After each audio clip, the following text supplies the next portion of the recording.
Lonely Monk Productions. I don't know if y'all have heard Sweet Sounds of Heaven by the Rolling Stones featuring Lady Gaga and Stevie Wonder yet, but yo! That's my Jawn!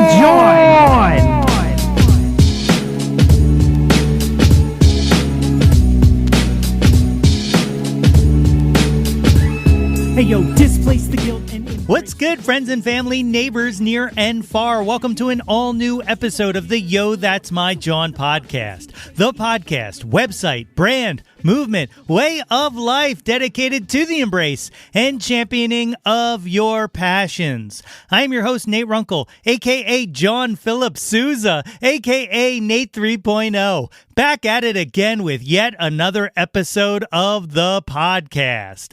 As always, I hope this podcast finds you all in good health and in good spirits. On today's episode, I have an incredible chat with singer-songwriter Shawn James. We've never spoken before, but this was one of those conversations that I easily could have sat in for hours. It's a good one, and that's coming up in a minute here. But first, hello, my friends. It is time for our regularly scheduled check-in. So, how are we doing? Are we all good? Surviving week 2 of the Travis Kelce Taylor Swift media onslaught? All right, I kid, but how wild is this, man? I can't believe the attention this thing's been getting. Hot takes are flying left and right, and, well, I want to add my own, so go ahead, roll your eyes at me, but I got thoughts. So join me as I bust out the red string, I place my most tinfoil-y of hats on my head, and I tell you my ridiculous theory about what is going on here. You know, I've seen a lot of people call this a PR ploy, build up for the Eras Tour film or trying to get Travis's Q rating up or something, but I don't think that's it. I think there's something more going on here. You see, Taylor's a lifelong Eagles fan. She bleeds green. At her stop in Philly this past summer, she confirmed that line in Gold Rush, the one with my Eagles t-shirt hanging from the door. She confirmed that was a bird's nod and not an allusion to the Hotel California band. So what I think is going on is she is creating a locker room distraction here. She's trying to create chaos from inside to avenge for the Super Bowl loss and clear a path for the Eagles Bowl victory this year. Guys, she's in her saboteur era and I love it. This is straight vigilante shit. Draw a cat eye sharp enough to kill a man, Tay. Yeah, I know. I'm ridiculous. All right, I got some more upcoming notes here for you. Next week kicks off the Philly Music Fest starting on October 9th at the Ardmore Music Hall with Kurt Vile, Schoolie D, and Emily Robb. And it goes all the way through to the 15th and concludes with our pal Charlie Hall from The War on Drugs and Chris Forsyth at Solar Myth. So many great acts are taking part in so many different venues across the city, and a bunch of these shows are already sold out, but there are still a few tickets that remain, and gang, you will not want to miss it. Head on over to www.phillymusicfest.com for tickets and more info. Also, as part of the Philly Music Fest, they're doing another Inside Hustle event. Inside Hustle is a networking event that they put on in conjunction with WXPN at Rec Philly, and it is free. So if you're into the music biz or you want to get in the music biz and you want to know more and you want to connect with some people in the industry, you are definitely going to want to come out to this one. Our pal Bruce Warren from WXPN is going to lead a panel discussion with Shug Daniels, Augusta Koch from Gladdy, and Charlie Hall as well. Lots of valuable resources here, and I repeat, it is free. All you got to do is jump on phillymusicfest.com and RSVP. So come on out. I'll be there. Come say hi. Let's network. What else? Oh, okay. Have you signed up for the mailing list yet? Well, you should totally do that. Updates are delivered straight to you with every episode, and sometimes there's a little bonus treat in there as well. So get on it. Visit www.yothat'smyjawn.com. You can sign up there, and you can also visit a bunch of links to all things Yo, That's My Jawn, including, of course, the socials, which you can find at Yo, That's My Jawn on all of the platforms out there. So go follow it. Go follow it up. All right. Are we good? We checked in. We handled some business. Cool. So let me take a very short ad break here, and then we can get to my interview with Shawn James.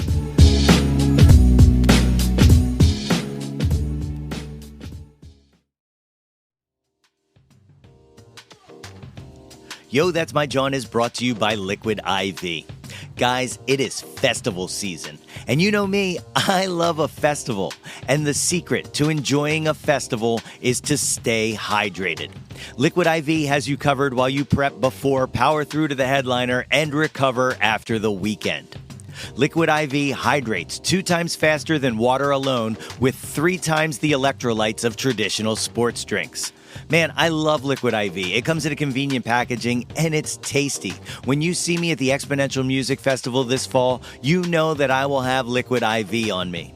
And it comes in 12 delicious, refreshing flavors to keep your hydration routine exciting. All right, strawberry used to be my favorite, but they have this new one. It's strawberry lemonade, and it is a banger. 1 stick of Liquid IV in 16 ounces of water hydrates you 2 times faster and more efficiently than water alone. It's non-GMO and free from gluten, dairy, and soy. Liquid IV believes that equitable access to clean and abundant water is the foundation of a healthier world. So Liquid IV partners with leading organizations for innovative solutions to help communities protect both their water and their futures. To date, Liquid IV has donated over 39 million servings in 50-plus countries around the world. Okay, and you can get 20% off when you go to liquidiv.com and use the promo code YTMJ at checkout. That's 20% off anything you order when you shop Better Hydration today using the promo code YTMJ at liquidiv.com. Do it, and let's get our fests on.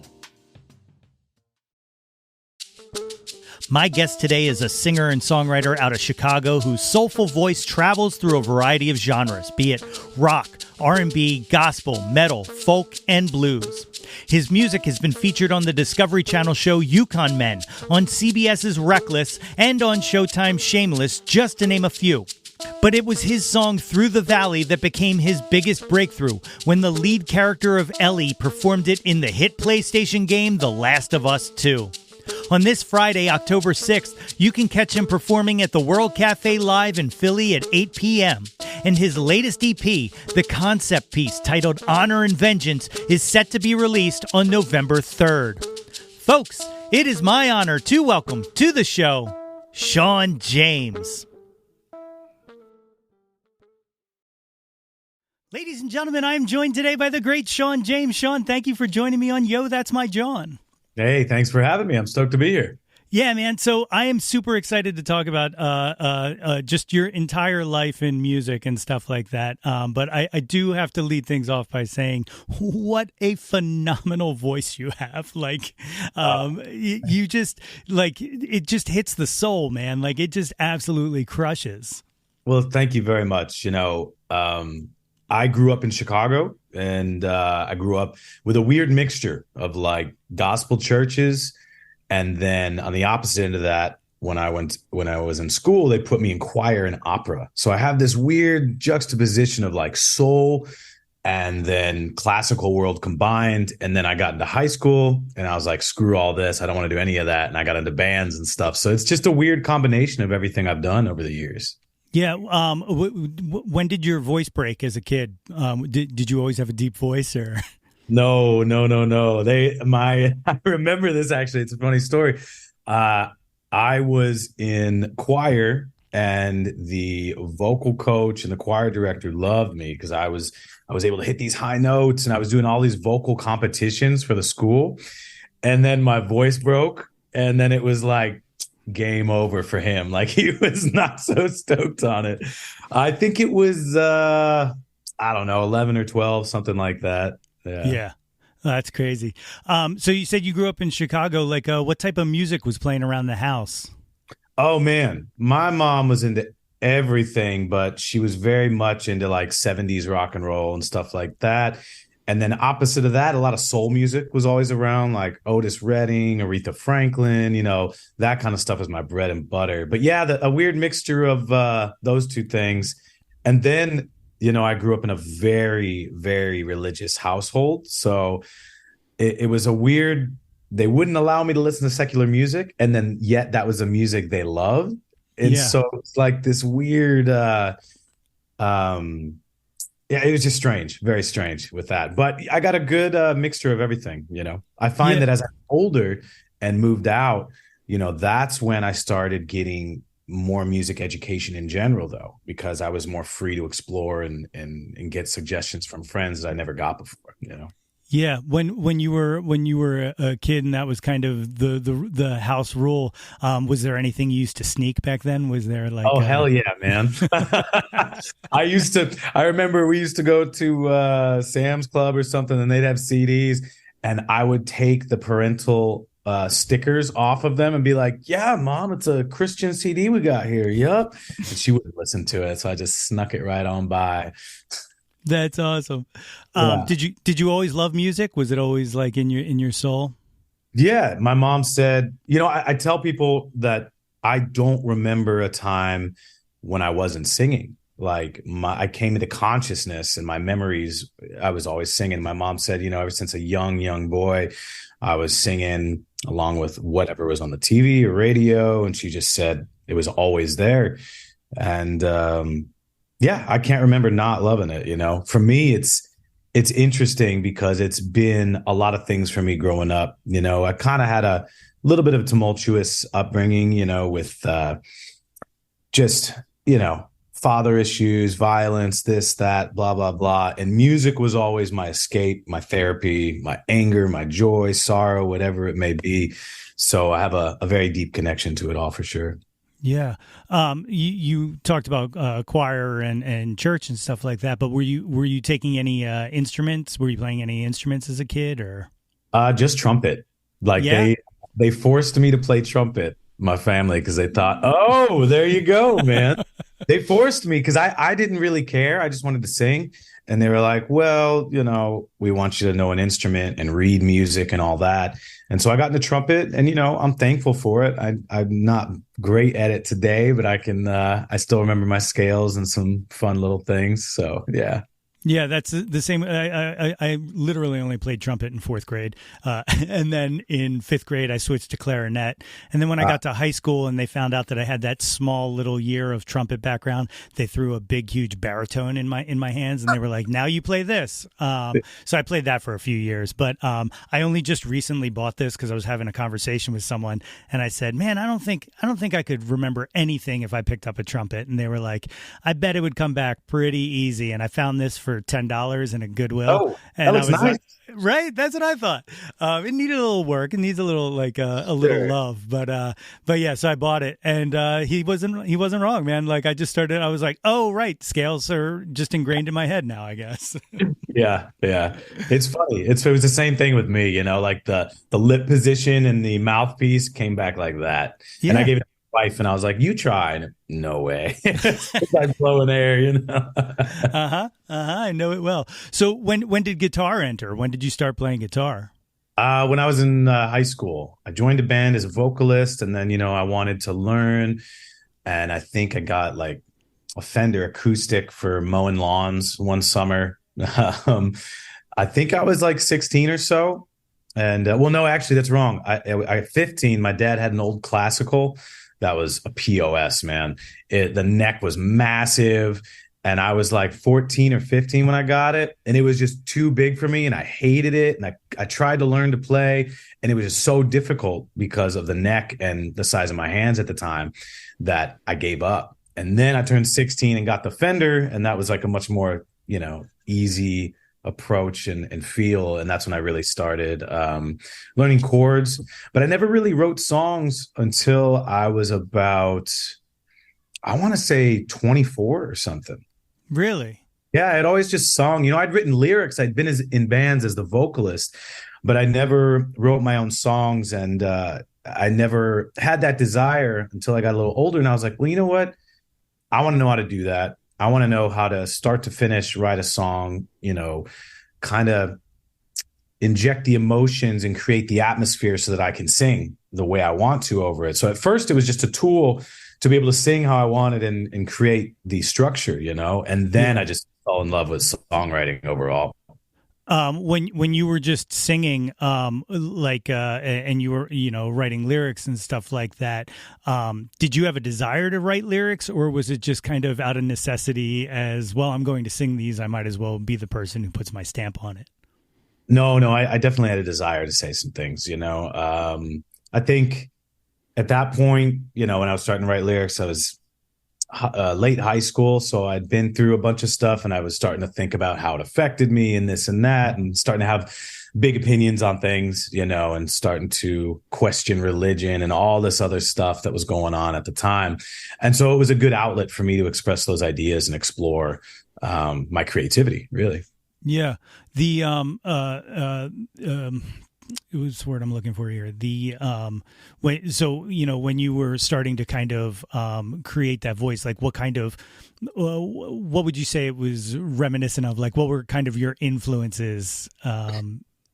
Yeah. So, I mean, in the beginning, man, like growing up in the church and opera, everything was, church was more soulful, but it was all that kind of soul singing and a group of people just going at it. And that taught me emotion through music, because I would see these people come to church and really have these life issues going on, and they had maybe just lost someone or something that happened big in their life. And the way that they would approach these songs and like kind of just like the outpour of emotion, like they were draining. It was like therapy to them. That taught me one aspect. And then the classical world taught me like the structure, but it was very by the book, like you sing this emotion at this point, you do a rise right here, you hit this note and you cut it off there.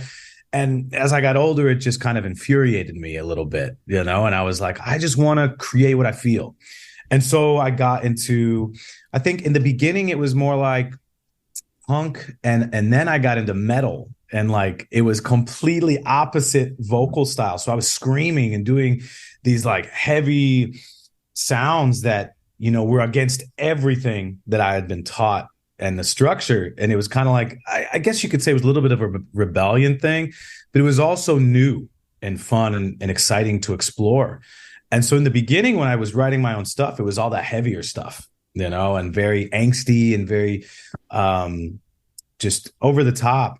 And I think after I got a little older, I got out of metal bands, and I decided to get back into music, and I wanted to learn how to, like I said earlier, learn how to make my own songs and learn the guitar.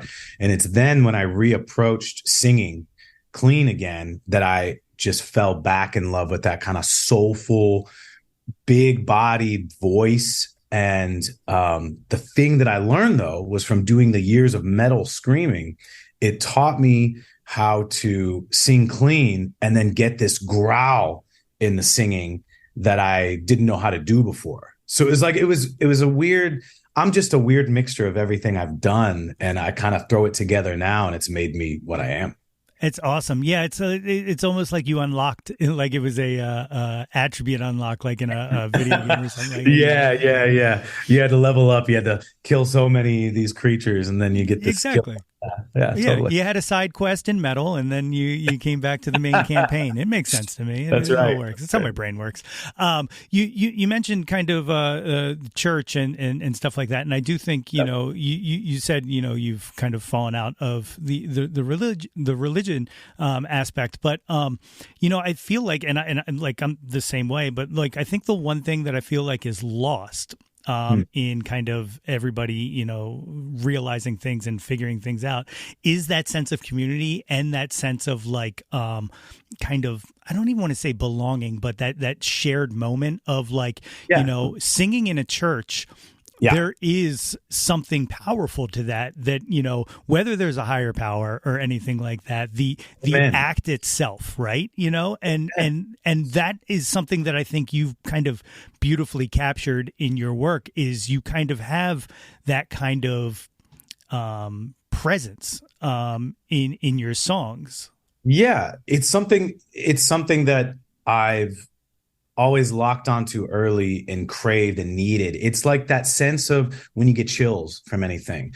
Or I like to, now that I've gotten older and have examined everything and been through therapy and all this other stuff, realistically, to me, it's like spirituality without the religious structures to it and the rules. Like I think, and I don't know, I'm probably going to piss some people off or whatever, but I think that some people in church get this sense of emotion from singing in the church with everyone, and they attribute it to God or to a higher power, when I really think that they just need to go to more concerts and have this community fellowship, singing a joint experience together, because it's really a beautiful thing. And I don't know, I can't really put it into words completely, but it's something special. And you know, I'm agnostic these days. So like, and all that I claim that to be is a belief in the unknown. I don't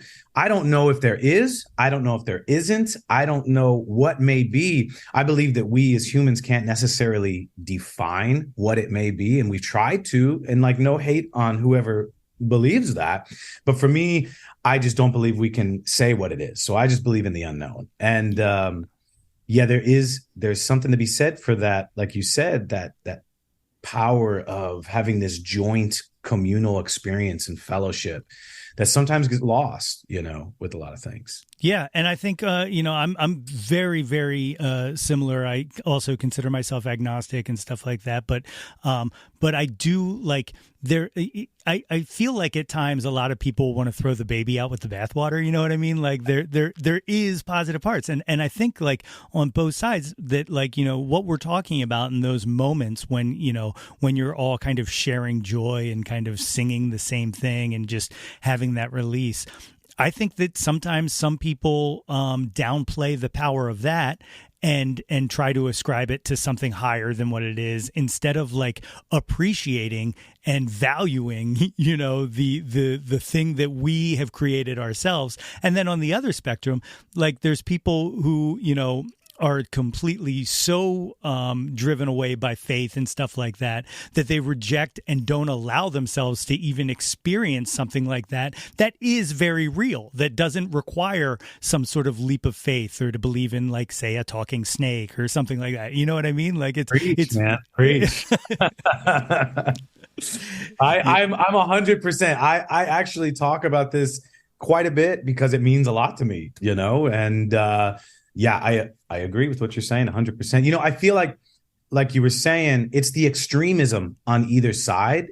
A balance between it is really, you know, take the good of either aspect and make your own way. You know, again, it's not that I have any ill will or hate towards people on any extreme end. Like, if that works for you and that's giving you satisfaction and you're happy with it, my biggest thing is, as long as you're not hurting anyone else, yeah, do what you want. You know, like, all good. Yeah, absolutely. Yeah, community is a good thing. Like, you know what I mean? Like, so you know, you start writing on guitar and stuff like that. Do any of those songs still exist? Do you still dig any of them out, or have you hidden all of those?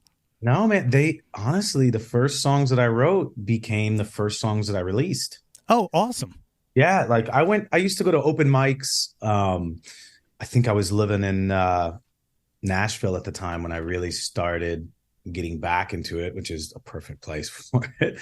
And yeah, I was going to open mics and just kind of seeing how other people were doing stuff. And I always say, like, you know, a good foundation is seeing what other people are doing, finding out how they're doing it, stealing it in a sense, and then making it your own. You know, because that's how we learn, is through mimic. You know, that's how I did a lot of stuff. I mimicked the people that I wanted to be like, and then found my own voice by going through there. You know, you don't just mimic and leave it there. You mimic to learn and then take it another step further. But yeah, the first songs that I wrote were the ones that I released. So I had I don't know, I feel like at the time, because I started writing when I was a little older, I knew more what I wanted to say and how I wanted it to come across. Now, the stuff that I was singing in other bands, no, I don't revisit that. I don't even remember half that stuff, man. It's wild. Yeah, I've long since buried a lot of the stuff I originally wrote because I started like when I was like 15 and stuff like that. Yeah, so like I can only imagine. there's some stuff that, like, I probably won't even pretend I ever wrote. at this point. You know what? I'll share this. Here's one. The second song I ever wrote completely was a song called Al Sprinkler, My Father's My Uncle. And it was just like a fake country song about finding out that there's inbreeding in your family. That's hilarious, though. That's pretty creative, like a spoof song, dude. That's pretty good. Yeah. It's wild. In between then, you did some sound engineering. Is that right? Yeah. So I got the pressure that a lot of people get from their parents. Well, what are you going to do? I know this is a passion of yours, but what are you really going to do with your life? You need to go to school, this and that. And I originally was going to go to school for like computer science or something like that, because I was interested in computers and technology as well. And I remember I sampled a couple classes and I just hated it. I was like, there's no way, I can't. I always had a strong pull. Like when something is wrong, I will not do it, and I felt that. And then I started looking like, what the hell am I going to do then? I've got this pressure that, to have a backup plan or another plan, whatever. And so I found this course in Orlando, Florida through Full Sail that was recording engineering. And I was like, well, you know what? Let's try it. I went down there and did the whole demo or walkthrough, and they sold it really well. It looked cool. It was in studios mixing, and I was like, yeah, I want to do that. And I did. And I went to school for it. I spent way too much money, but I learned a pretty valuable skill set. And although I don't, do the recording engineering thing professionally, I feel like a lot of the skills and knowledge and communication and knowing what those things are enabled me to communicate with engineers in the past for albums and get across what I'm trying to say. And now I have a home studio set up and I know how to do it all, through experience. So in the end, it was a very valuable investment, I like to put it, but at the time it hurt, man. Yeah, sure. It was another achievement unlock side quest in the long video game of your life. Man, it's the RPG of life. That's right. So you start writing and recording, and you've never stopped, because I was looking at your discography and just looking. Yeah. One of the things I always like to look at people's discography is years to kind of see what kind of time they take in between stuff. And you seemingly take no time. Like you are just on to the next project. Has that always been kind of your drive, or is it just the way it's worked out? So it's funny, by the time that I write the songs and I have them written, by the time I get in the studio, I'm already almost, this is the wrong way to put it, but over it. Like I'm like, okay, that's done. My mind's already moving on when I'm recording the songs almost, because I've already written them. They're already there. I can have the vision in my mind, and it's just finding the way to put that on paper or put it on, digital hard drive or whatever. But the thing that I've always found with myself is because in between or while this is all going on, the releasing and that, I've also been full-time touring. And I used to do 250 days a year, ridiculous schedules, right? And I found that in the in-between time of tours, so I'd record the album, go on tour for a while. By the time I was done with tour, I'm just exhausted. And I get home and, I take a week to recover or so. And then because I don't really write on the road because there's so much going on and my focus is on the performance aspect, the traveling, getting from gig to gig, just executing the show, I don't write while I'm on the road. So because I've kind of starved myself of the creative aspect of writing, when I get home and I have this off time, it just floods naturally.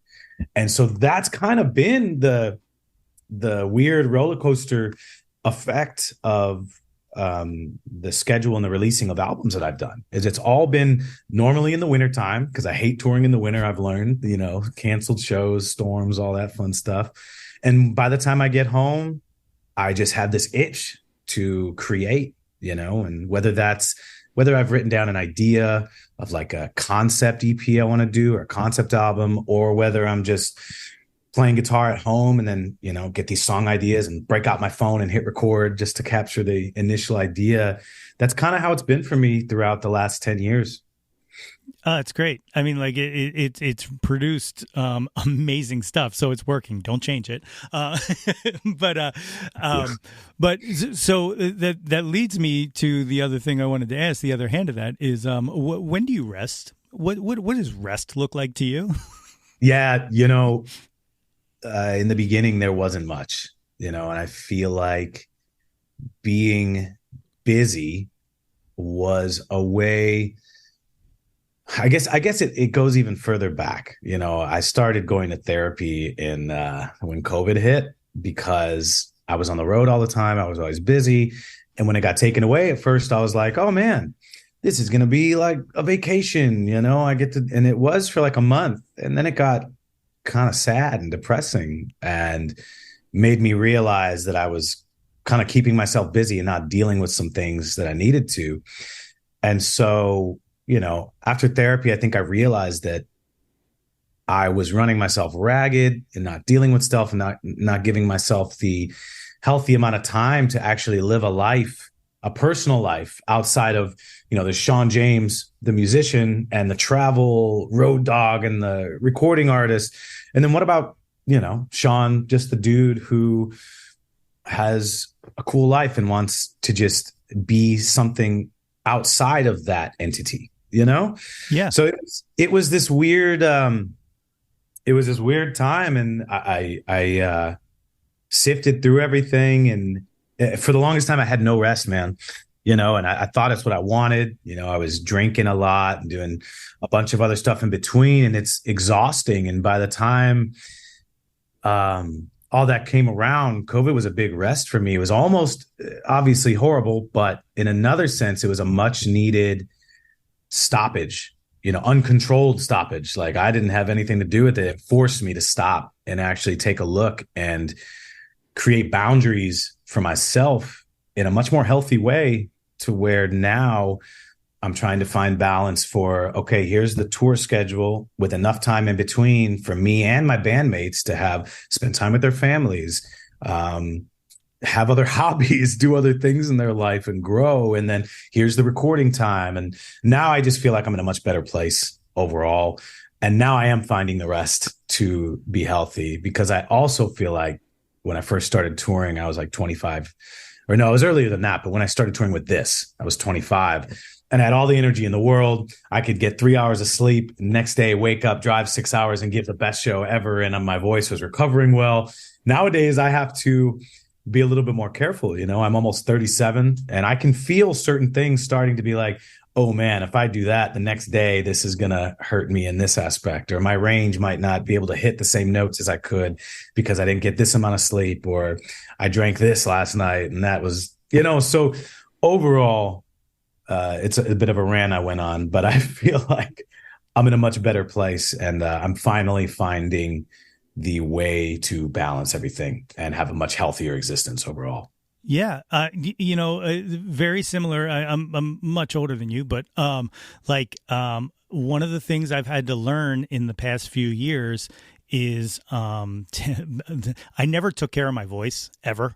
And now that I'm, you know what I mean? Like, never did scales, never did warm-ups. I was like, I'm a beast. Like nothing can stop me. Yeah, and I remember the first time that I lost my voice completely, and I was like, is it over? Like, are we done? Dude, same here, man. I was thinking like, oh man, I'm never going to be what I was. I guess I'm just different now. And I started freaking out, like I'm known for my voice. What the hell am I going to do? And it was just a matter of taking more care of it and being smarter, Yeah.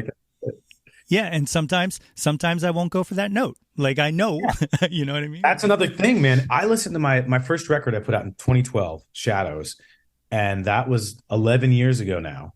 And hearing my voice back then, to me, I sound like a teenager. Like it's so high pitched and nasally and like uncontrolled almost dynamically. Now, my voice is much deeper. I can't even hit some of the notes I used to hit on that record. So I play my standard guitar is now in D standard to make it possible to do everything.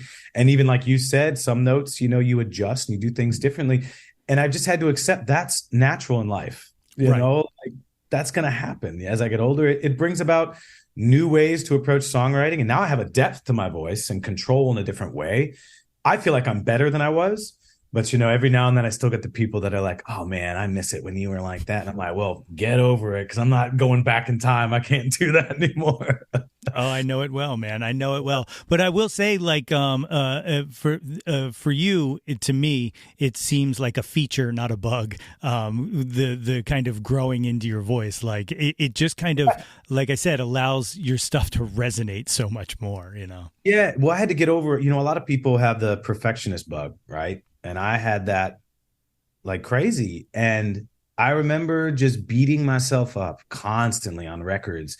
I used to think I hated recording songs because I was such a perfectionist. I'm like, do it again, take it again, over and over and over and over till I got that one take that was perfect. And the truth was, over the years I've learned is that a lot of times the honesty in a really good take, but maybe with a little bit of a break in the voice at this point, actually, gets more emotion in it, shows that you're really striving in it. It's honest, it's authentic. Not that it wasn't before, but it's just that perfectionist thing has kind of slowly gone away at that extreme level. And, I've learned to, again, just balance as I've gotten older and Certainly. Yeah. Well, you know what it is, or at least how I've always seen it, is like perfection is a form of armor and protection, because you are trying to present this as something pristine. Whereas when you have those cracks and stuff like that, and you show a bit of that vulnerability, it's why like someone like Beyonce, I've had this conversation a lot, but someone like Beyonce is a phenomenal singer, right? She's just perfect, but there's something about it that I just can't connect to because it's not even that it sounds fake. It just doesn't have that vulnerability to it, and that's what I look for in a voice personally, I get it completely, man. It's like a lot of people use the term overproduced, but yeah, it's like you said, vulnerability and like an authentic genuineness in performance. That's one of the biggest things that translates for me. And I mean, I love Beyonce too, but how cool would it be if she did like a stripped down acoustic set of a lot of her songs just to hear the more raw. That's what I was looking for. Raw, yes. You know what I mean? Then it would just be like, whoa, a whole nother level, to me. And that's something that, would be really cool. And I agree, man. Yeah.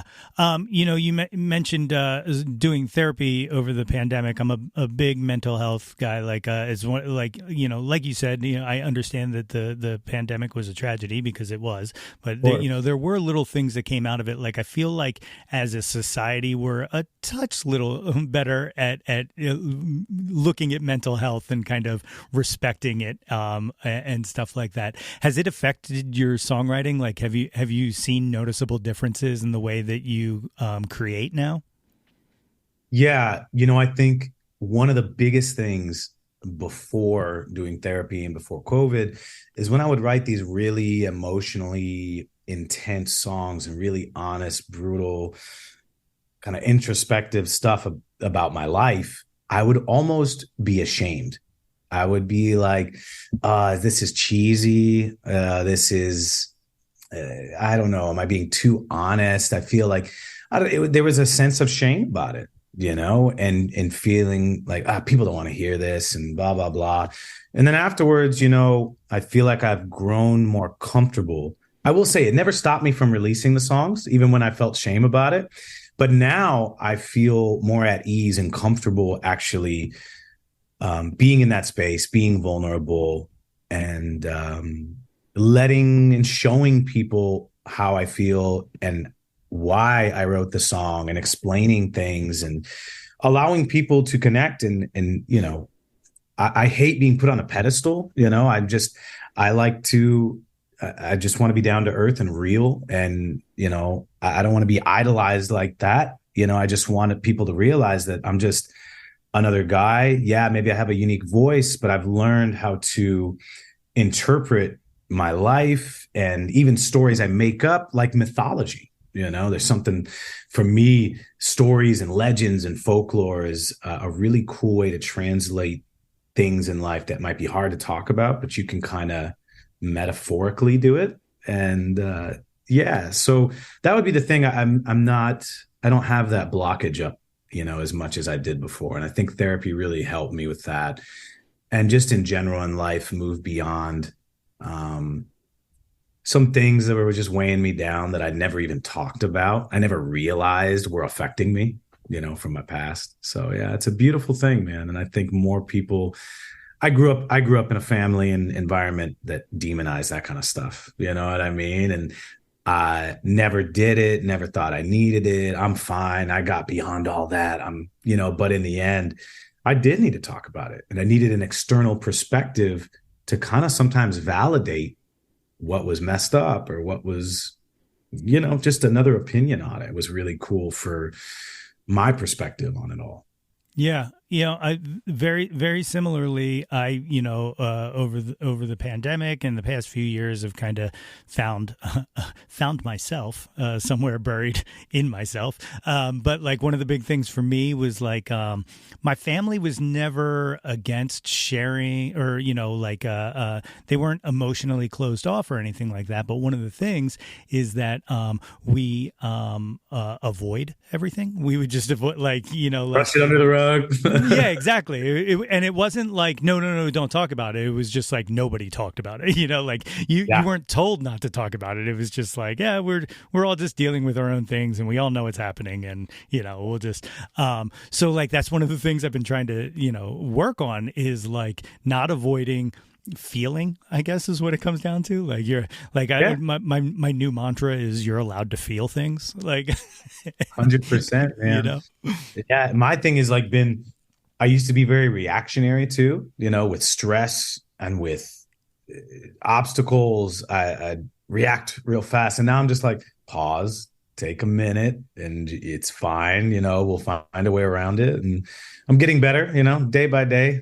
It's just all you can do is, one step at a time. Yeah. Absolutely. Bouncing around, this is what happens when your host has ADHD. I love it, man. This is one of the best interviews I've done. I will tell you already. I appreciate that. But we were talking about achievement unlocks in video games and stuff like that. So I got to talk about Through the Valley, of being course. in The Last of Us. How the fuck did that happen? So I'll give what my experience was, and then I'll tell you how it actually came about. So my experience was, I think I was touring in like 2014, and I was in Chicago. I was at a venue called Liars Club in Chicago, and we had a show. And I remember loading out from the show, and I get this email on my phone. I'm like, what the hell? From Sony, whatever. It seemed very official, and I thought it was just like I don't know, either a promotion or some BS, right? And I open it, and they were Sony in affiliation with PlayStation. Hey, we're interested in your song Through the Valley. And let me know if you're interested in doing this. And so I emailed them back. I was like, yeah, of course. And they came back to me with, well, we can't tell you. We want Through the Valley. We can't tell you what we're going to do with it. We're not going to tell you what game. They did tell me it was going to be a game. They told me it was going to be a AAA game, which was massive, right?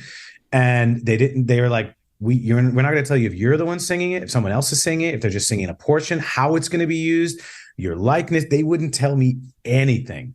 And at first I was like, I don't know, like, this is my baby. What if they use it in a weird way? What if it's not how I wanted it?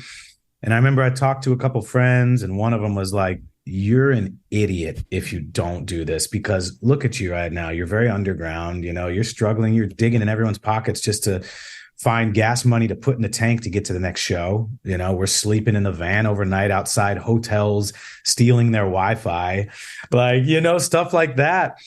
And I was like, no reward without the risk. Right. And eventually I was like, you know what? Let's do it. Let's see what happens. So I took the risk. And I didn't hear a word for like 2 or 3 years.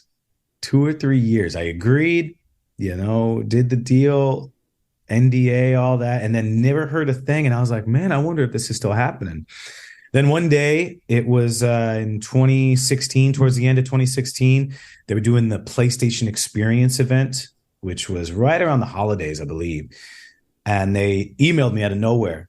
And they were like, hey, you should watch this event. And I was like, okay, that means maybe something's going to come about. And it was like a 3-hour event, right? And so I'm watching, nothing first hour, nothing second hour, nothing in the beginning of the third hour. And I was like, oh man, a mistake made, or they saved the best for last. And this is a massive deal, more than I was thinking. And then boom, the trailer for The Last of Us 2 comes on, and Ellie's playing my fucking song, man, Through the Valley. And it was just mind blown. My phone gets blown up by so many different people like, what the hell? I didn't know this and that. And yeah, so that's, in my perspective at the time, that's how it came about. Out of nowhere. I wasn't pitching for it. I wasn't trying to do that kind of thing. It just happened, And context here, Through the Valley was released in 2012, was one of the least popular songs I'd ever put out, although one of my favorites. I used to play it live, and then I stopped because people didn't like it, would talk over it. I started playing more like crowd satisfying stuff, right? That would get their attention, more vocally intense, or doing band stuff and doing different stuff that's impressive, slide guitar to catch people's attention. That song was more stripped down and raw and emotional. A lot of people at bars drinking didn't want to hear that shit. You know what I mean? That was the vibe I got from people. So I stopped playing that song, man. Like, I never in a million years thought Through the Valley would be the one, And then that happened, and it blew my mind. And overnight, the song got 1 million streams, and then it just kept going up from there. All of a sudden, we were playing shows, 50 to 100 people, and then that doubled and tripled. And like, just a beautiful, we had worked for years, Road Dogs for years. And then this one thing, I was almost mad at it at first, because I was like, I've been doing nothing different for years, right? And now, all of a sudden, now I'm respected and people are taking me serious. You know what I mean? Yeah. And, it was all reactive stuff. Now I'm super, obviously, grateful and appreciative of everything. But I remember having a little piece of me that was like, what the hell, man? Like, long story, I know. But so the other perspective of how it came about, after the fact that it came out, I connected with Neil Druckmann, the creative director of the game.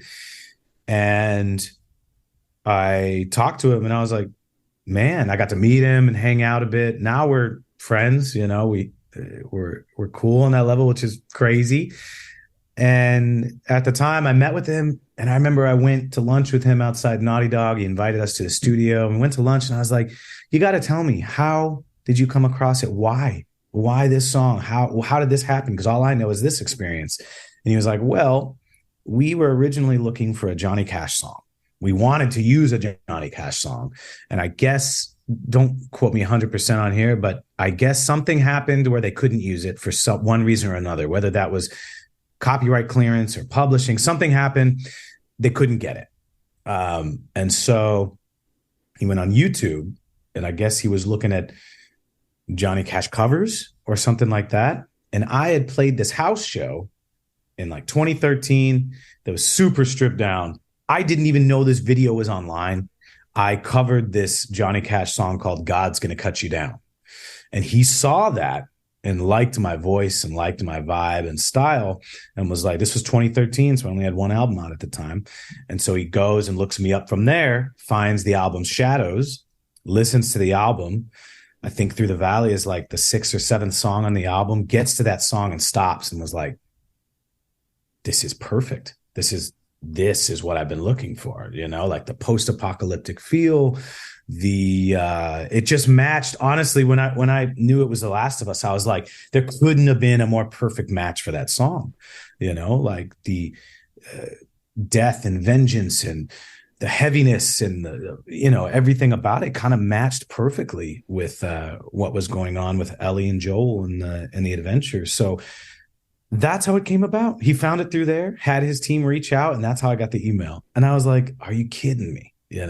I was just doing my thing, and out of nowhere, the crazy thing to think about now is like, if I wouldn't have played that house show, if one person there wouldn't have taken that video and put it up online, I might not have ever gotten this opportunity to do this and have this experience in my career. It's a wild, crazy thing, and something I tell artists all the time that are up and coming and looking for advice how to make it. And I'm like, just do the work, enjoy the journey, because half the time it's going to be something from that journey that you least expect, that because you did it, that all of a sudden someone hears or something hits that makes it possible for you to step up to the next level. A lot of times when you're seeking out these opportunities and trying real hard to get them, it feels, I don't know, it's something in life just like says, nah, but it's like when you're just doing the work and being and living that life, I find that more often than not, I find that that's when opportunities come to me. It's beautiful. First of all, both versions of that, your version and then what happened, twice during that did I get like legitimate chills. Like I was just like, this is it. This is the dream, but to that point, like, that's why, like, I always try, same thing when I'm talking to people, I'm always like, you got to present every show as if, like, somebody, it could be the one, every single performance, no matter how big or small, if you put your all into it, if you're true and you're your honest self and you're just giving you're just presenting you, it'll work. You know what I mean? Like, they'll find it. Don't put on a front. Or I know people that put on a front and have like a whole stage persona that it works for too. But for me, it's really just living that life and being honest and genuine. And that connects with more people than anything, period. So absolutely. Tash Sultana did a version of it. Did you guys ever get to do it together, or did you guys ever get to collaborate? No, it never happened yet. I reached out and we've been like in touch and stuff, but that is something that's still a goal of mine. Maybe someday we can kind of make that happen, because I love Tash Sultana. She's great. I love her style. I love what she did with the song. That's another beautiful thing is like there have been thousands of covers of people singing Through the Valley, from full band to like Romanian versions by like, it's crazy the stuff that I've heard. Heavy metal, black metal versions, like, but yeah, no, the Tash Sultana thing, that'd be amazing to make happen. Tosh, if you're listening, I still want to do it. That's incredible. Let's put that energy out there. That's right. As a matter of fact, that's right. The latest thing that she put out, have you heard the song with her and BJ, the Chicago Kid? It's phenomenal. I haven't. I love BJ too, so I haven't heard that. Oh, it's good. Check that out. Oh man, I'm gonna right after this. That's awesome. Watch this segue. You just we were talking about her covering that. You are also kind of known for some of the covers you do. See how good that was? Like, this is what they pay me for. Smooth, man. You're a pro. But you pick really phenomenal covers. Like, what connects you to a song that makes you not just play it, but like actually want to cut it? Yeah. So I get requests all the time, and first and foremost, it's a couple things. For me, it's nostalgia. If there's like an old school song I used to love and listen to that I'm nostalgic about, I'm going to connect naturally to it. The other thing is just sometimes I'll be like, nah, I could never cover that. And then I strip down the song and I learn the chords and I just take an hour or two and just mess with it. Feel my feelings about it and actually read the lyrics too. That's another thing. One of my favorite things to do is to retranslate a song that was presented in one way and then go a whole nother way with it. And the lyrics fit perfectly in the other way too. So yeah, for me, it's just, does the song make me feel? Do I connect to the words? Is the melody something that really, when I sing it, do I feel it? That's, people want me to cover stuff all the time. And it's not that I couldn't cover it and do a great version, but for me, I have to personally connect and feel something to it. And I know a lot of people are disappointed out there that I don't cover certain things, and it is what it is, man. Like I'm very stubborn about that approach with covers, because Another thing is I'm not just a cover artist. 90% of the stuff I put out are originals, and you get into the game of doing too many covers, and then it's like, well, I don't want to be that guy either, Yeah. So that's why I'm very picky and choosy, and I don't do them very often. But when I do, it's got to be one that connects in some way, makes me feel, and that I feel like I can. That's another thing that's big. I feel like I can take the song and re-record it as a version of the song, not just mimic the cover word for word, note for note, style for style. I think you're never going to, in my opinion, you're never going to do it better than the original artist, right? So why would you try to do it the exact same way they did? Retranslate it. Show respect to them by, having your own emotion and being influenced by their song to retranslate it in a way that's your own. That's like E for a cover for me. That's awesome. You are talking about people that suggest them. Is there any song that you've gotten 50 million times that people have asked you to do that you're just like, nah, it's not there? There are, but to be honest, sometimes they grow on me. Oh yeah. Like people for the longest time want me to do Simple Man by Leonard Skinner, right? And like at first I was like, I like the song as is, right? But like, I don't know, it just never did. And then one day I was like, you know what? I just never tried to play it. And so one day I was like, you know what? Let me just strip this down myself. So I got the chords, I learned the song, I started playing it, and I got chills. And I was like, fuck. Yeah. They were right. I haven't put that one out yet, though. And now I'm sure when people hear this, I'm going to get even more. But yeah, there's stuff like that. Hurt by Johnny Cash was the same thing. Hurt by Johnny Cash, I actually put out a YouTube cover of it. But it wasn't a full studio production quality. It was just like I was doing this live stream, and I was like, you know what? I'm going to do it for y'all right now. And the hang up with that song for me is that I don't think I or anybody could touch that song with the way that Johnny did it. What he did and what he was going through when he covered that song is just so heavy, man. And the video he put out and everything. And that's kind of what made me feel like it just almost is an ickiness about it, like a feeling of wrong. Like, why would you even do that? That don't touch that, but yeah. I, of course, I can put my spin on it, and I love what I do with it, but I almost have hangups like that with some songs, it tracks. And it is what it is, I might still put it out one day. It's just, sometimes it's the timing, Yeah. And the feeling of that.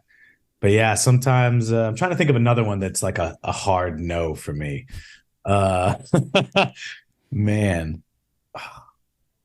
Oh, I know. Anything by a current artist that's like Hosier or Kaleo that people like to compare me to, or like Rag and Bone Man. I get it. These are all peers and people that I respect and love their music, right? But asking me to cover one of these people's songs is just it's kind of ridiculous to me. And that's a hard no for me, just because dude, that dude's doing his thing and he's a modern guy right now. I don't want to compare and all this other stuff. It's just it's a hang up in my head that I'm just hard no, won't do that. Yeah, no, that totally makes sense to me. I wouldn't have gone there, but once you said Hosier, I was like, oh, I can see why. One of the most common comparisons I get. And honestly, when I was younger, it used to piss me off because I was like, no, I'm different, blah, blah, blah. But the truth is, we are similar in a lot of ways. Homie has a really soulful, intimate voice, and he injects a lot of passion and emotion in his songs. That's huge, man. I do the same thing. Now I think we're very different as well, right? But I get the comparison, and I love him too, man. He's a fucking amazing artist for sure. Absolutely. One of the other ones that I wanted to mention is the Macy Gray cover that you did for the Grammys Reimagine. That was one, dude. That was one I never thought I would do. I remember I was recording my album, The Dark and the Light, at the time, and I was living in LA, and the Grammys hit me up. Another one of those, what the hell email is this? I thought it was another, fake email or some sort of scam, right? And then it wasn't. It was like Grammys Reimagined is like this program for, new artists to take a classic song that's either been nominated or won and retranslate it into your version. And I was like, hell yeah, I want to do this. So originally I was going to do Percy Sledge, When a Man Loves a Woman. Ooh. Oh, and dude, I fucking crushed that one. I still haven't put it out. I need to. But I felt all sorts of ways about that song. It was on the list. I was like, I'm doing that one. And I sent it to him. I was like, I'm going to do this one. They're like, actually, no. And I was like, no. I had gotten my hopes up. I had rehearsed it. I felt like I could like get into that performance where I give myself chills. That's another big thing. If I can give myself chills and really get into the performance every time, then that song's right for me. That's like, I got to feel something to make you feel something. That's number one. So I was like kind of sad about it, man. I was bummed. And then we were looking through the list and I remember I was with my producer, recording engineer, Jimmy Messer, and we were in the studio recording the album. And I was like, man, they said I couldn't do this one. And he was like, well, how about we take a look at the list together? And maybe I have like a perspective or insight that you wouldn't think of. And we're looking through and he calls out, I Try. And I was like, I don't know, man. It's like a pop song, and he was like, yeah, but look at the lyrics. And, I think that if you put your thing, I think you could really, he's like, I think this is the one. And I was like, I don't know. So I remember I went home and he was like, just do your thing, go learn the chords, spend an hour or two with it. So I remember I was at this place I was renting and I remember I smoked a little bit. I got a little stoned because that sometimes puts you in the state, and I started playing it. And then it was like, boom, immediately. I was like, oh yeah, dude. I actually read the lyrics and I was like, dude, this is a fucking sad, depressing song about dealing with either addiction or a relationship issue and wanting to come back to it, but knowing it's not good for you. And like, there's a lot you could translate it a bunch of different ways, but I kind of translated it that way and I connected to it so hard, so quickly. And I was like, yeah, all right, let's do it. And then, yeah, that was it, man. And then, it was okay. It was all right with me. A lot of times, sometimes that initial gut feeling of like, I don't like it. Nope, not doing it. And then you just got to take some time and feel it out. Yeah. It's another email story. I want to know how many emails that you thought were spam that you deleted that were actually some other big giant. I'll never know, man. I guess I deleted them, unknowingly. But half the time I was always under this mindset of like, too good to be true. You know what I mean?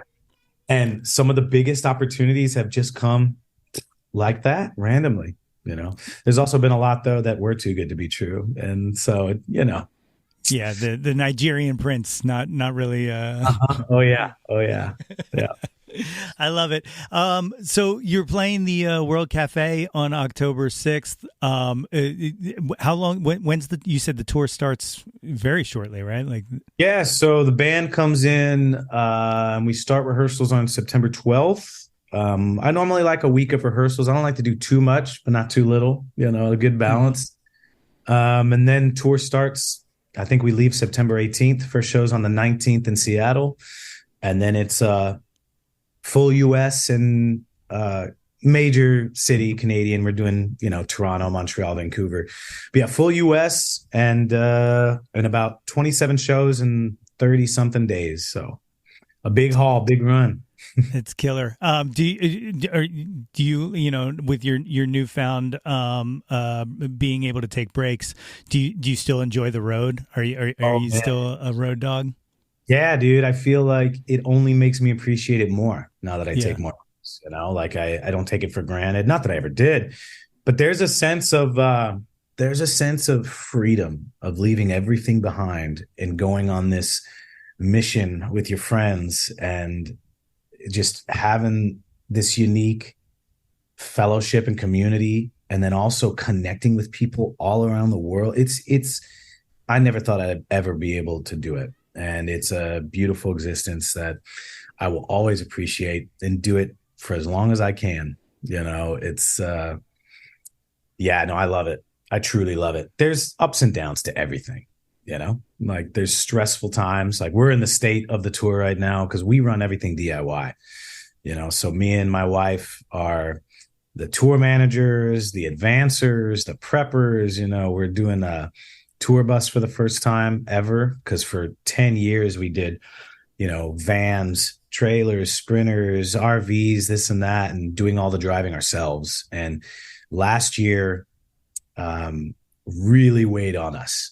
We came back out of COVID with a full schedule and we're like, we're going to do it the way we've always done it. And man, it weighed on us. It was exhausting going from place to place, not only getting a few hours of sleep a night. So what I did was I avoided it for many, many years because I thought it was a bad thing the way other bands have done it.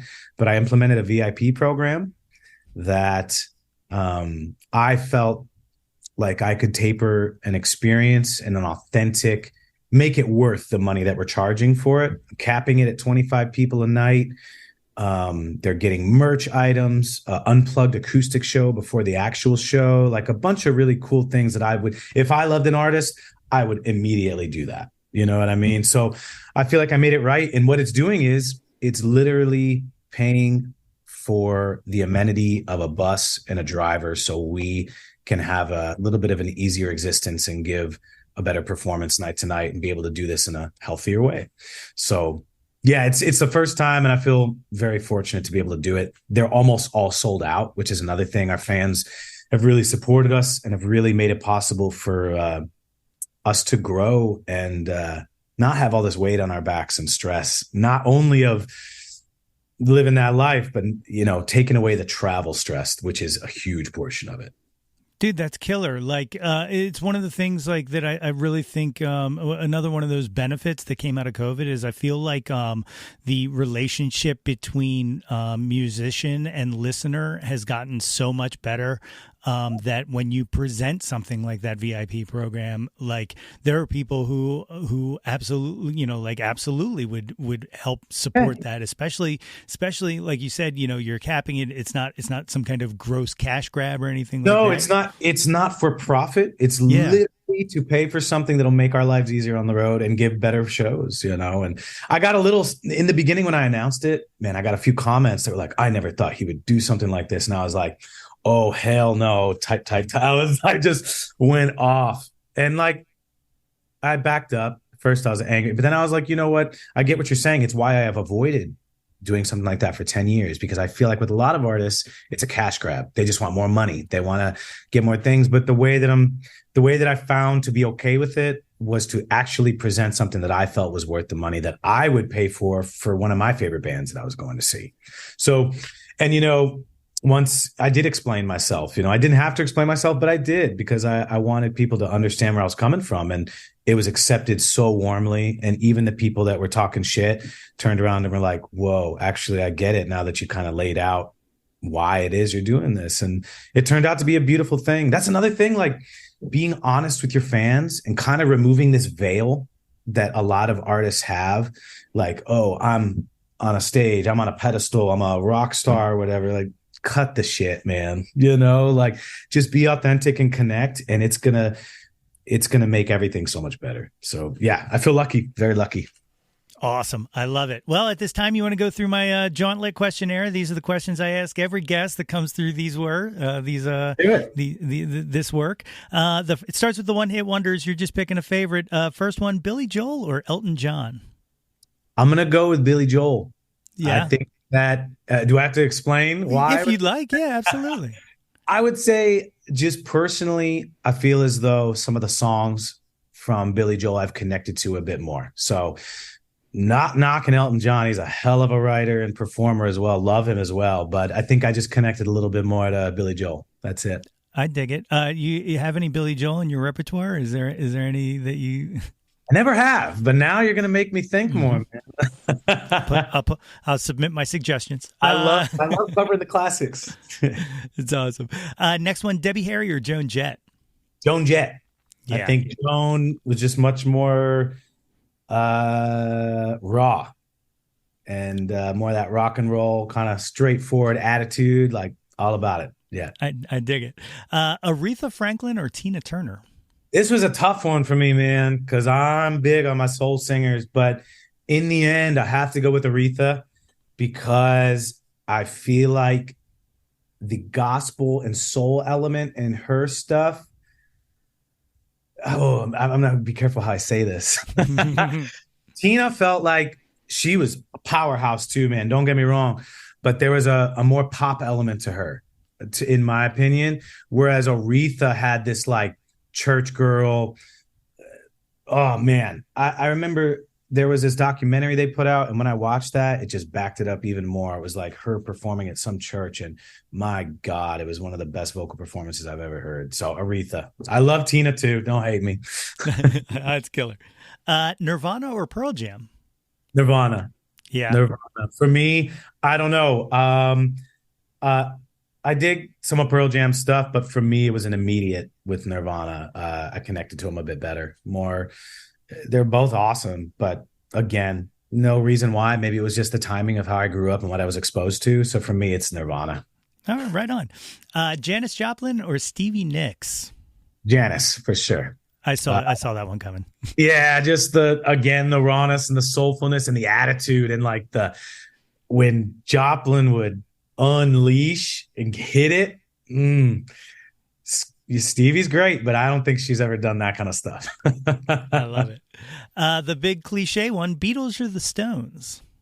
I don't even know if I can pick, man. In terms of performance, I probably would go with Stones, but in terms of songwriting and sheer catalog and diversity, Beatles for sure. But Stones, I don't know, man. I don't know if I could choose. It's like I said, there's like a weird, I like some things. If it was like, oh, creativity, Beatles. If it's, vibe and overall atmosphere, probably the Stones. I don't know. Yeah. I don't know if I can get a definite on that. The listeners of this are about to roll their eyes because they know what's coming. I say it all the time. But to me, the Beatles were like four geniuses, whereas the Stones are like a band. All right. And like that. So like that's why I always give the Stones just a slight edge, is because and that's not to discredit anything the Beatles were as a band, totally, because they man. were tight as hell too. But I feel like I would honestly say the Beatles have more songs, more classic songs that I actually probably know, and a wider, much bigger repertoire. But something about the Stones just makes me feel a certain way. I don't know. Hell yeah. Hell yeah. The last one of the one-hit wonders, Bohemian Rhapsody or Stairway to Heaven? Bohemian Rhapsody. Yeah? Man, they're both fucking crazy vocalists in their own right and everything else. And musicians. But I think it was the live performance that he did at the, I forget where it was. It was like the World Aid Benefit thing. And his connection with the audience and how he was a force to be reckoned with, man. Yeah. And my mom loved Bohemian Rhapsody. She would always sing it growing up. So there's like a nostalgic vibe there. That is beautiful. I love that. That's completely. Really what puts it over for me, that nostalgia, Yeah. That's awesome. The next section is the top 10 countdown. We kind of talked briefly about it before we started, but Jawn can be whatever you want it to be. It doesn't have to be music. It can be anything in the world. Number one, what was your first Jawn? What was the first thing you were obsessed with as a kid? Okay, two answers. Singing, obviously, because I said like I did, but then Teenage Mutant Ninja Turtles. Yeah? Did you see the new movie yet? No, man, I haven't seen it yet. Is it good? Have you seen it? It's really good. It's really good. Yeah. There's part of me that misses the dudes in the outfits, like the old school movies. But I need to just bite the bullet and go, because I'm sure it's fun stuff. It made me feel like a kid again. Like it brought a lot back, man. It was awesome. Number two, what's your current Jawn? What are you into right now? So recently I've started jujitsu. And that is something I've always wanted to learn, a martial art in life, but I just never had the time or never devoted to it. And it's the hardest physical thing I've ever done in my life.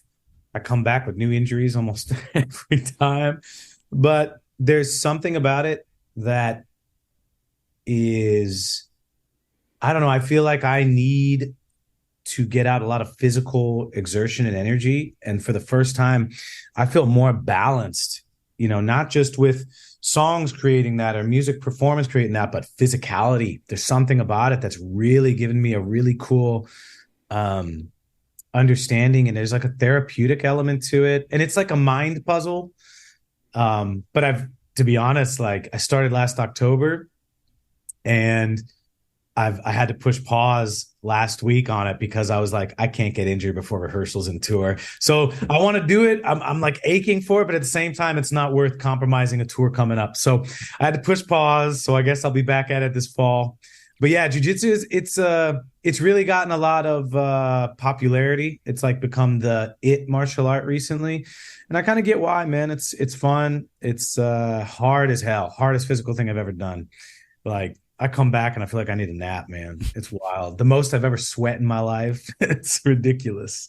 That's awesome. Yeah, I was you pointed out my only concern, which was I was going to say, but what happens if you get your arm stretched and then you can't play? Like, yeah. So I mean, honestly, I've talked to a lot of people about this, and the worst time, supposedly, from I hear from everybody, is in the very beginning when you're a white belt because you're fighting against other white belts. So, if anyone there was a dude that was like doing a wrist lock on me and I was like, stop, tap, stop. And then I just stopped and I was like, look, this is what I do for a living. I understand you won. Good job, whatever. But like, don't do that shit to me again. Yeah. Like, this is what I do. Please have respect or I won't roll with you. That was it. And, I've been headbutted. I almost broke my nose one day. There's been a lot of things, but I find the more that I do it and the better I get at avoiding injuries as well. So in the beginning, it was way worse and it's starting to get a little better. So I'm not doing it to compete. That's another thing. People that are doing competitions are getting way hurt quicker. I'm not going to do that. I just want the life's lessons and skills, That's awesome. I love it. Number 3, what was your first concert? What was the first live show you saw? This is a funny one, man. Jars of Clay, the old Christian rock band, because again, I grew up in a very strict, it's weird. I grew up in the South Side of Chicago and then also in a very strict upbringing because of that almost like that. My parents were scared of that and they had come from that world. And one element I was around gangs and gangland stuff and violence and prostitution and all this stuff. And then the other hand, they were so tight gripped because, they were scared and they ran from it. But Jars of Clay, because it was the first one I could convince them to take me to. And because it was Christian, it was okay. That's wild. I just had a conversation with someone. There was like this weird period in like the late 90s, early 2000s where there was a lot of crossover bands that like you wouldn't, mainstream people wouldn't find out until like halfway through, like, oh wait, they have 5 Christian rock albums now. Or they never knew that or something. Yeah. They got smart and they weren't like shout to the Lord. It wasn't like praise music. They would like, instead of saying Jesus, they would say maybe something a little different that could be translated as like a girlfriend or love or I think they just got smart. Exactly. I forget. Oh, I think it was like I think it's Switchfoot. There's a tribute album coming out too. Yeah, I love them. And I was confused because I was like, look, Switchfoot's fine and all. I have nothing against them, but like I was like, who's doing a tribute to Switchfoot? And then I found out, and then I started like looking a little, and I was like, oh right, the Christian rock background, because like it's like I don't know if you've heard about it, but it's got like the Jonas Brothers are on it, and one of the guys from 21 Pilots. Like it's like this weird collection of people, and I was like, who put this together? And then once I found that, like started like doing the research, I was like, oh, okay, it all makes sense. Like, I'll check it out. I ain't heard of that. That's crazy. Yeah. Number 4, what was your last concert? What was the last live show you saw? The last live show I went to saw, I live in Portland, Oregon now, and like a few blocks down the road is like the oldest dive bar in one of the oldest dive bars in the U.S. It's called the Sandy Hut, and they were doing 100-year celebration of being the Sandy Hut, and they had the metal band High on Fire playing, and I was like, hell yeah, man! I haven't seen a Matt Pike, so I walked over, had a few drinks, and just enjoyed the show. This was like a couple weeks ago. That's beautiful. I love that. It worked out. Number 5, what was your favorite concert? What was the best live show you ever saw? I would say it's split. These two shows would be the shows that have given me the most chills ever. One of them is a Norwegian band. We saw them. I was on an acoustic tour in Europe, right? And this band's called Wardruna. They did the soundtrack. A lot of people know them from the soundtrack to the original Vikings season and maybe a couple of the following ones, but they do this authentic Viking using traditional instruments that they used thousands of years ago or whatever. And it's instrumental and just like this ritualistic, almost spiritual thing. And we saw them. We got to see them live in Oslo. And they had a children's choir and an adult choir with them as they're doing their thing. And it was one of the most chill-inducing shows I've ever seen. The main guys, two children were in the children choir. It was just crazy. Man, I can't even put it into words. It was ridiculous. So that was one of my favorites ever. I don't know if another show, I didn't think any show could compare. And then I recently saw the Mars Volta in Seattle. And the Mars Volta is one of my favorite bands, man. And they blew the roof off the place. You know, they have that element of intensity of skill and rock and heaviness, but then they stripped it back and it was just so emotional and psychedelic, and just the way they weaved from song to song. It was like the transitions were gorgeous. The his anthemic vocals and melodies and the way they do stuff, it inspired the hell out of me, man. And I took a bunch of notes that I'm implementing in for this next tour as well. So like, I love doing that, man. I love seeing things and being like, ooh, I feel what you did there. I want to do that. I'm going to take that and tweak it and do it in my own way and add it to my show, you know? So yeah, Mars Volta was another one that, in a completely different experience than Mordruna. Absolutely night and day, but still similar with the feeling and the chills I got. Oh, it's awesome. That is so cool. Yeah. For me, I have a very weird emotion. It's an emotional thing, but it was I saw Beck back in 2014. And it was essentially the weekend that we call the first date between my wife and I. And so Beck comes on and it starts raining and we had lawn seats and we were like just dancing in the rain and stuff like that. And it was just like like it was a little bit less what was going on stage and a lot more what was going on. But that's definitely by far. That's beautiful, man. Were you going to say something about the Mars Volta? I think I cut you off there. No, but what I was going to say was the choir, the adult and children's choir. It all comes back to the gospel community again. Like it's man. There's just oh my God, their kind of choir was like a weird medieval, barbaric, old. It felt archaic. There was something about it that was just like. Oh, I get chills even thinking about it, man. It's ridiculous. I love it. That's killer. Number 6, who have you never seen live that you wish you would have? They can be living or dead. I made the biggest mistake of my life with this one. I was living in Nashville at the time, and I had the chance to see Etta James at a vineyard, at a very small, intimate vineyard show, dude. Instead, I decided I needed to make money that day. I got offered a shift and I didn't buy the tickets. I didn't go to the show. She played the show. And I think a few months later, she died. Oh, God. Broke my fucking heart. It is my number one regret with shows that I will never get to make up for, man. I learned my lesson then. I was struggling back then. I needed bread, of course. But now looking back, I was like, would have been worth the struggle even more, dude. That's a legend. She wasn't even doing many shows, man, at the time, like not even doing much. And she was at a vineyard, very intimate. Probably would have been like a jazz set, dude. I'm never going to forgive myself for that one. No, God damn, that hurts. That hurts. It does hurt. It does hurt. Number 7, name an unappreciated Jawn, something you wish had a little more shine to it. That's a tough one because it can be anything, Okay, I'll answer a couple of them. For a musical, John, I'd say the country artist Blaze Foley. He was friends with Townes Van Zandt, kind of that era of the outlaw country artists.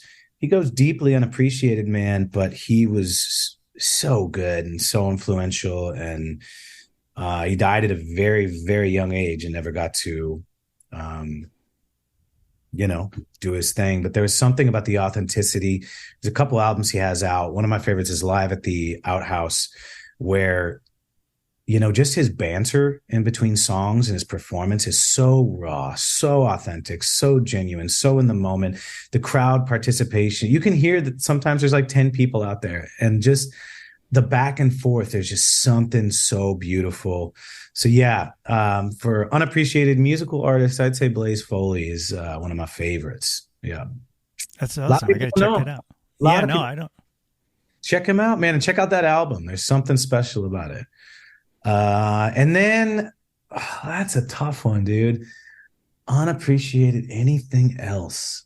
Oh man, I guess if I'm getting all introspective, just appreciating the life that we actually have. A lot of times it's easy to complain and look how things are bad and this and that. And back in the day, I was that way. And even now, even though sometimes I'll find myself like comparing to others or this and that, and just backing up and appreciating what you do have and being okay with it. And not that it's not going to get better and grow, but just, I guess it's hard to put into words, but that feeling, that's been a big one for me, man. And not always feeling like more and trying to constantly push, enjoying the moment, being present in the here and now, whether it's whatever it is, because I've had hard times in the past that I look back on now and almost appreciate,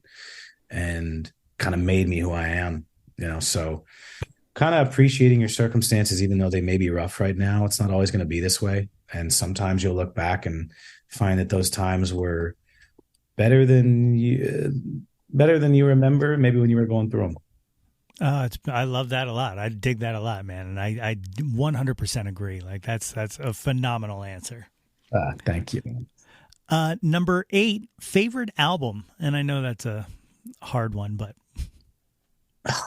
Again, I'll have to do like 2 or 3 and it's not limited to this because there's so many. But the Mars Volta, there's one album, and I guess I'll tell this story. I did acid for the first time when I was in college and had my first psychedelic experience, right? And I had loved this album already. This album's called Amputexture, and it's one of their wildest with like the experimenting of sounds. And man, I remember listening to this album and just weeping, and just having a spiritual experience while on a psychedelic, of course, to this album. And to this day, man, it's just, that album had a big impact on me. And just the way that Cedric performs his vocals, like you can tell he's bleeding and just really letting go of stuff in his performance. And that's just one of my favorite things. And it really made me feel things. And yeah, that experience was wild. So that's one. That's for the more rock realm, I'd say that. For country music, I'd say Townes Van Zandt, the album Be Here to Love Me, has a lot of songs that I just find really classic. And there is a darkness to Townes Van Zandt, and sadness, and just something that he wasn't the best singer, right? And he wasn't like the soulful guy or whatever, but there's something about, again, the authenticity, and almost a lot of his songs are like an admittance, like he's admitting something, and just like it's raw. So that for like the more folk country type. And then instrumentally, there is a movie called The Fountain that I'm not sure if you've seen, by Darren Aronofsky. Yeah.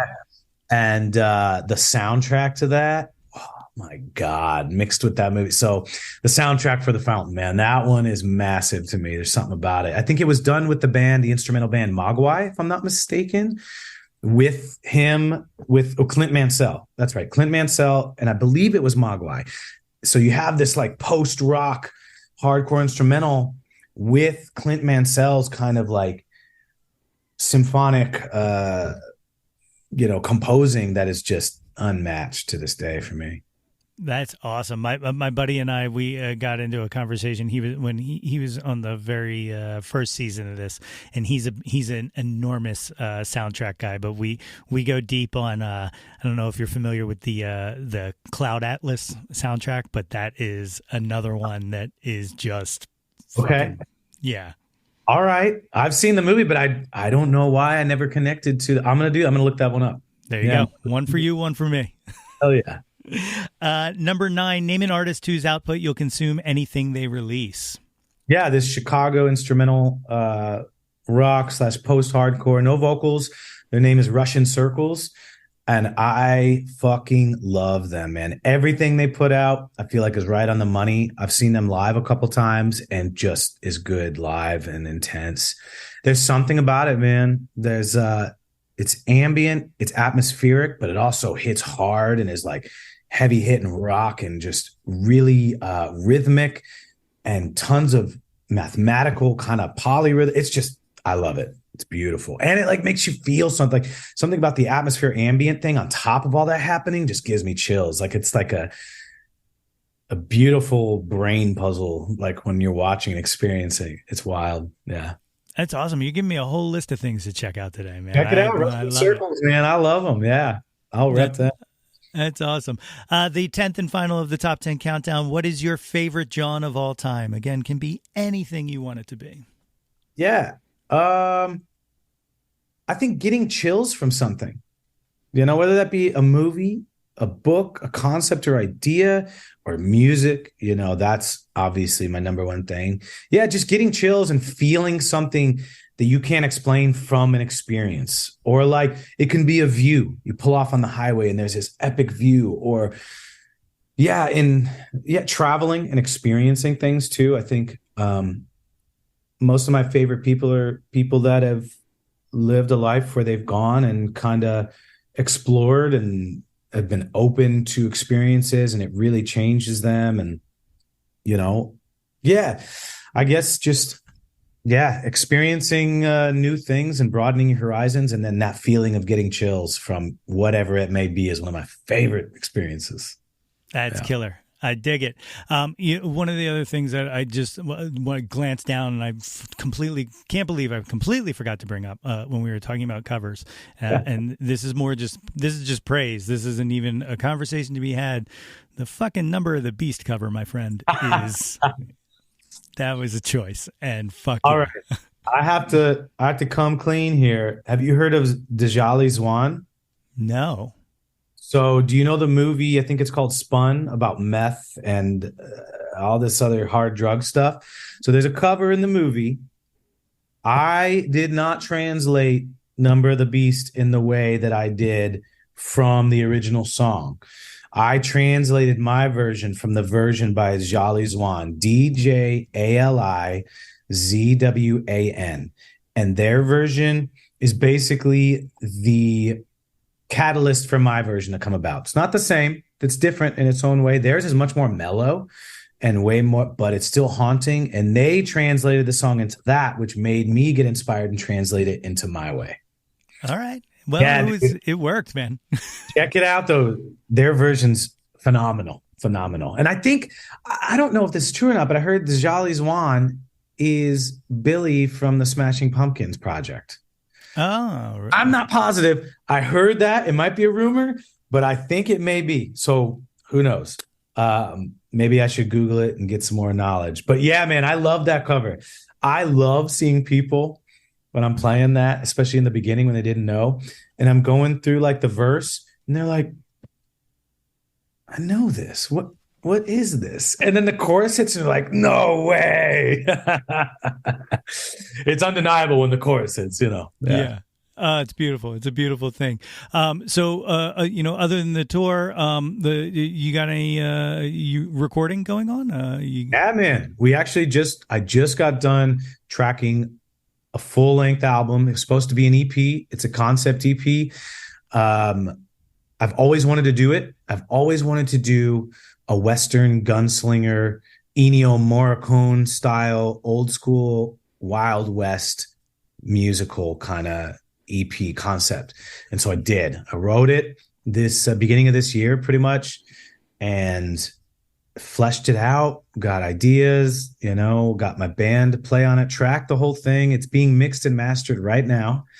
And we put out 2 songs from it. One's called I Want More, which is basically in the concept line is when the outlaw is running from the law. He crosses over the border into Mexico, and it's his experience kind of going into that realm and that world. And then Six Shells is the other song we just put out from it, which is the beginning, the first lyrical content line and story. It kind of tells the story of how he became an outlaw and what happened to him and what made this story come about, and starts off the tale.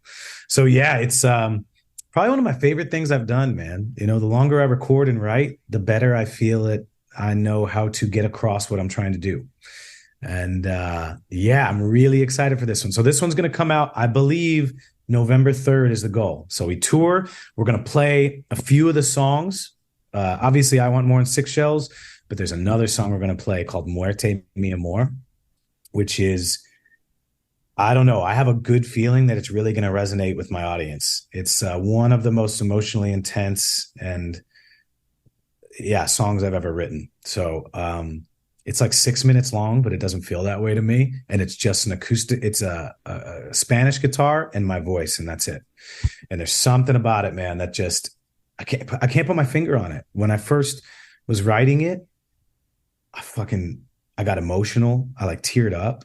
And when I was recording it, it happened the same way. And sometimes when I listen to it, it gets me again. And I'm like, that's everything I need to know. So we're going to be performing that live. It will not be released before the tour, but then after the tour is over, about a week or 2 after, the album drops. So we're really excited for it. And the album announced first here. I haven't even announced this, but the name of the album is going to be called Honor and Vengeance. God damn, that's killer. I love it, man. I can't wait to hear that. That just sounds so fucking powerful. The live version of I Want More that's also on what you put out sounds incredible. So I can only imagine what these things are going to sound like live. Yeah, we're doing them. I Want More, the live version, we played it in Brazil with the full band, and it gives a whole nother energy to it, because the version, the album version versus the acoustic version versus this new version we're doing with the band. I love to do that too. Sometimes you'll hear it just like the album, but for me, I like to mix things up, and create a new experience. So it's a powerful performance live, and I can't wait to be doing it night to night and see what people think. That's awesome. Well, if these cool cats and kittens want to find you on the internet, what's the best way to track you down? Yeah. So, if you go to ShawnJamesMusic.com, it's got all my links, but, I'm on Instagram, TikTok. Most of it is at Shawn James Music. I think YouTube, if you want to see performance videos and shows and stuff like that, it's Shawn James Soul. And then, the tickets are still available. Some are getting close to selling out. Most of the VIPs are gone, but I think there's a handful left. But yeah, you can go to ShawnJamesMusic.com. And all the dates are listed there. They give you a direct link where to get the tickets. And yeah, we're really, really excited about this one. It's our last tour was in the summer of 22. So it's been a little bit, and we're ready to get back out there for the US, that is. Yeah. That's beautiful, man. Shawn, thank you so much for doing this and coming on here. And not just for that, but for creating all of the beautiful music you've created and all of the energy you've put out into the world. And I am just so happy that we got to sit down and have this conversation. Yeah, man. Like I said before, podcasts or interviews that go like this, where it just feels like a comfortable conversation and a back and forth, are my favorite, because I feel like I even talk about things that I wouldn't have planned to. And it's just, you really created the format and experience and atmosphere for it to be good. So thank you very much. I appreciate you. I know my fans are going to love this one. What an awesome dude. My thanks again to Shawn for joining me on the show today. Shawn will be performing with his band this Friday, October 6th at the World Cafe Live in Philadelphia. Doors are at 7 with the show starting at 8 p.m. Tickets are still available for that show and the other dates on the remainder of his tour. Visit www.ShawnJamesMusic.com for those tour dates and tickets. His latest singles, Six Shells, The Outlaws Anthem, and I Want More from the upcoming concept EP Honor and Vengeance are available now on all streaming services. And Honor and Vengeance is tentatively due out on November 3rd, so be on the lookout for that. You can find Shawn on the socials at Shawn James Music on Instagram, TikTok, and Twitter X, and on Facebook and YouTube at Shawn James Soul. Links to all of those, as always, are in the show notes.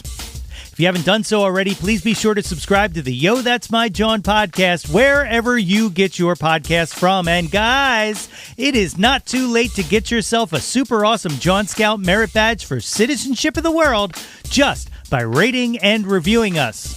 Don't forget to visit www.yothat'smyjawn.com for articles, merchandise, and links to all of the previous episodes of this podcast. And while you are there, be sure to sign up on our mailing list to get all of the updates delivered straight into your inbox.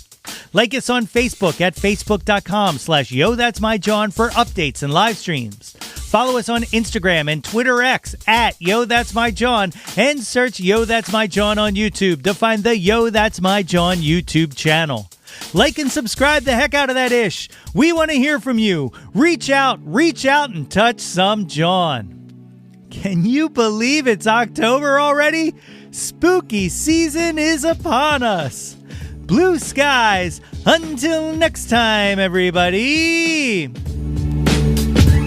Hey yo, displace the guilt and embrace the pleasure. Your taste in music doesn't have to be. Yo, That's My Jawn is a Lonely Monk production written and produced by yours truly, Nate Runkle. Theme song by Phil Tyler Music featuring Nate 3.0. Special thanks to Fox Run Brands, DX Ferris, Andrew Scott, Natalie Runkle, and the incredibly brilliant and wickedly stunning Katie Daubney. If you or anyone you know has any ideas they would like to share or any guests they would like to hear on the podcast, please feel free to reach out to us at yothat'smyjawn@gmail.com. Or you can leave an audio message for us and possibly hear yourself on a future episode by visiting anchor.fm/YTMJ/message. Until next time, be sure to displace the guilt and embrace the pleasure and shout to the world, yo, that's my Jawn.